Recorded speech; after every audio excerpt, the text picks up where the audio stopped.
Nagore special தம்மடை recipe பார்ப்போமா? என்கிட்ட oven இல்லையே அப்படின்னு சில பேர் நினைக்கிறீங்க. கவலைய விடுங்க. இது ஈஸியா குக்கர்ல பண்றது தான்.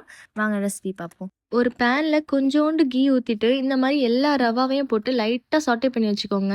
ரொம்ப வறுத்துறாதீங்க, கருகிடும். லைட்டா வறுத்துட்டு அடுப்ப ஆஃப் பண்ணிட்டு, நம்ம மென்ஷன் பண்ணியிருக்கோம்ல கீ, டால்டா எல்லாத்தையும் நல்லா உருக்கிட்டு அத ஆட் பண்ணிக்கோங்க. எக்கு, அதுக்கப்புறம் கண்டென்ஸ்டு மில்க்கு, அப்புறம் சுகர நீங்க இந்த மாரி அரைச்சு வச்சுக்கோங்க. ஃபைனா அரைச்சு அதையும் போட்டுக்கோங்க. எல்லாத்தையும் ஆட் பண்ண வேண்டியது தான். ரவா, சுகர், எக்கு, கீ எல்லாமே ஆட் பண்ணிட்டு, இந்த மாரி நீங்க கையால நல்லா பெசையணும். அதுதான்.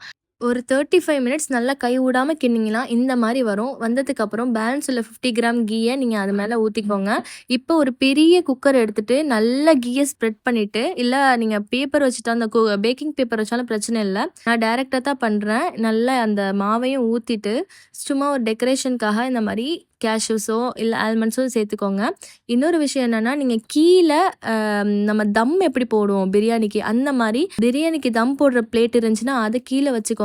அதுல கொஞ்சம் வாட்டரும் ஆட் பண்ணிக்கோங்க. அதுக்கு மேல குக்கர வச்சு நல்லா சிம்ல வச்சு ஒரு 45 மினிட்ஸ் ஆவுனா சூப்பரான நம்மட ரெடி ஆயிடும். ட்ரை பண்ணி பாருங்க. கத்தி இந்த மாரி இன்சர்ட் பண்ணி பார்க்கும்போது, அந்த மாவுலாம் ஒட்டாம வெளிய வரணும். கேக் எப்படி பேக் ஆகும், அந்த மாரி பேக் ஆயிருக்கணும். நீங்க ட்ரை பண்ணி பாருங்க. Follow for more videos. Thank you for வாட்சிங். மா சலாமா.